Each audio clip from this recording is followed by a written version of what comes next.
अस्सलाम वालेकुम स्टूडेंट्स, आज हम अपना SOC 201 का लेसन नंबर 18 डिस्कस करेंगे और आज हम इसमें पढ़ेंगे स्टेप्स ऑफ हिपोथेसिस टेस्टिंग के बारे में। तो basic steps of hypothesis testing के क्या क्या होते हैं। हम जो प्रोसेस है उसकी शुरुआत एक अननोन प्रोसीजर्स यानी पॉपुलेशन के बारे में हिपोथेसिस बयान करने से करते हैं। हम दो ऑपोजिट हिपोथेसिस डिस्क्राइब करते हैं जिसमें नल हिपोथेसिस और अल्टरनेटिव हिपोथेसिस। नल हिपोथेसिस क्या होता है? नल हिपोथेसिस ये कहता है कि ट्रीटमेंट का कोई असर नहीं होता, इसलिए इसे नल कहा जाता है। इसको हम HO से या H0 से हम इसको शो करते हैं। यानी वो कहता है कि एक्सपेरिमेंट नल हिपोथेसिस ये पेशगोई करता है कि इंडिपेंडेंट वेरिएबल यानी ट्रीटमेंट का डिपेंडेंट वेरिएबल पे कोई इफ़ेक्ट नहीं है। और अल्टरनेटिव हिपोथेसिस वो ये कहता है कि ट्रीटमेंट का असर है, इसलिए इसको H1 से शो करते हैं। यानी एक्सपेरिमेंट में जो अल्टरनेटिव हिपोथेसिस है वो हमें ये बताता है कि इंडिपेंडेंट वेरिएबल का डिपेंडेंट वेरिएबल पे इफ़ेक्ट होता है। अल्टरनेटिव हिपोथेसिस सिर्फ ये बताती है कि कोई तब्दीली होगी, ये ज़रूरी नहीं है कि वो हमें ये भी बताए कि तब्दीली कैसे होगी या किस शक्ल में होगी। हाँ, कभी कभार अल्टरनेटिव हिपोथेसिस तब्दीली की डायरेक्शन हमें बताती हैं कि जैसे मतलब कोई चीज़ बढ़ेगी या फिर कोई चीज़ घटेगी।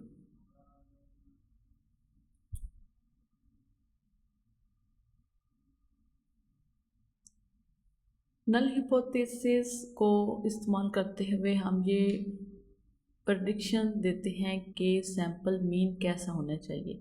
हमें यह तयन करना होता है कि कौन सी वैल्यू पॉपुलेशन मीन के करीब है और कौन सी वैल्यू जो है वो इंतहाई मुख्तलिफ होगी। अल्फ़ा लेवल की बात करते हैं हम। अल्फ़ा लेवल वो प्रोबेबिलिटी है जो हाई प्रोबेबिलिटी सैंपल्स और लो प्रोबेबिलिटी सैंपल्स को अलग करती है। इसे लेवल्स ऑफ सिग्निफिकेंस भी कहते हैं। तो ये आपने याद रखना है कि अल्फ़ा लेवल को लेवल ऑफ सिग्निफिकेंस भी कहते हैं। क्रिटिकल रीजन की हम बात करते हैं। क्रिटिकल रीजन वो रीजन जिसमें आने वाले सैंपल वैल्यूज़ बहुत अनलाइकली होती हैं अगर नल हिपोथेसिस सही हो या दुरुस्त हो। अगर सैंपल इस रीजन में आ जाए तो नल हिपोथेसिस को रिजेक्ट कर दिया जाता है।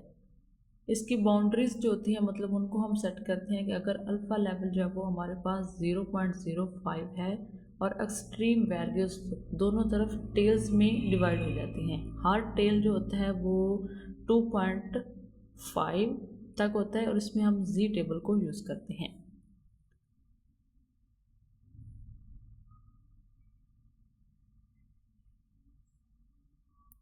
इसमें अपने क्रिटिकल रीजन की डेफिनेशन जो है ना उसको आपने मस्ट याद रखना है। Decision making, sample critical reason में आए तो नल हिपोथेसिस को हम रिजेक्ट करेंगे। सैंपल का नतीजा जो है वो ऐसा सैंपल जिसमें नल हिपोथेसिस के अमकान बहुत कम होते हैं इसको हम मतलब रिजेक्ट कर देते हैं। सैंपल क्रिटिकल रीजन में ना आए यानी नल हिपोथेसिस को रिजेक्ट ना करें तो सैंपल मीन पॉपुलेशन मीन के करीब होगा। ऐसा मजबूत जो प्रूफ नहीं है कि नल हिपोथेसिस जो है वो गलत है, तो इसके लिए हम fail to reject null hypothesis. आगे हम बात करते हैं one tailed and two tailed testing की। वन टेल्ड जो टेस्ट होता है एक यक तरफा टेस्ट है जिसमें हिपोथेसिस असर की सिमत यानी डायरेक्शन भी बताती है, यानी इंक्रीज या फिर डिक्रीज हो रही है कोई चीज़।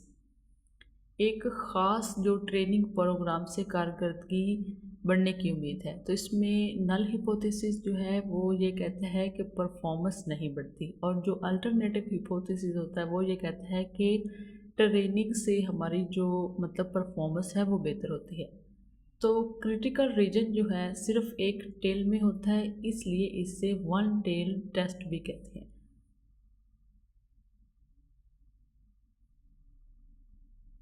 टू टेल्ड टेस्ट जो होता है, ये टेस्ट इफेक्ट की दोनों सीमतों को चेक करता है, यानी बढ़ भी सकता है और घट भी सकता है, यानी जो हमारा रिज़ल्ट है वो इंक्रीज़ भी हो सकता है और डिक्रीज़ भी हो सकता है।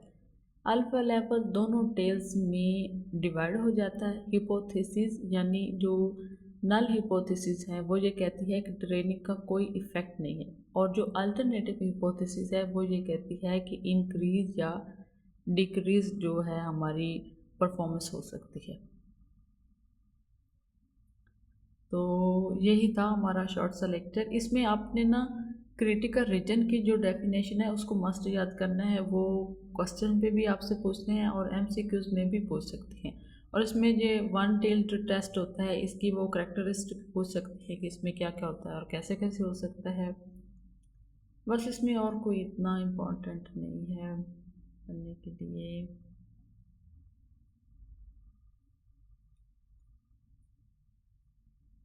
हाँ, ये अल्फ़ा लेवल जो होता है ये हमेशा हमारे पास 0.05 तक होता है।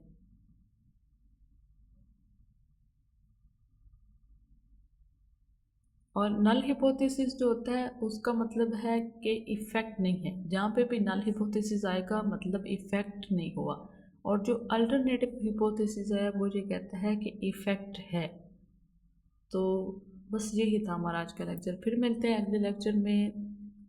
आज वैसे भी हमारा जो मिड टर्म का सिलेबस है वो यहाँ पे कंप्लीट हो जाता है। आपने सारे लेक्चर यहाँ से सुनने हैं, फिर इसको अपने हैंड आउट से उनको रीड भी करना है। अगर आपके पास पीडीएफ में है फिर भी ठीक है, अगर आपके पास हार्ड फॉर्म में है तो भी ठीक है। आपने वहाँ से उनको रीड करना है और इंशाल्लाह आपको सारे जो कंसेप्ट हैं वो क्लियर हो जाएंगे। फिर मिलते हैं अगले लेक्चर में, तब तक अल्लाह हाफ़िज़।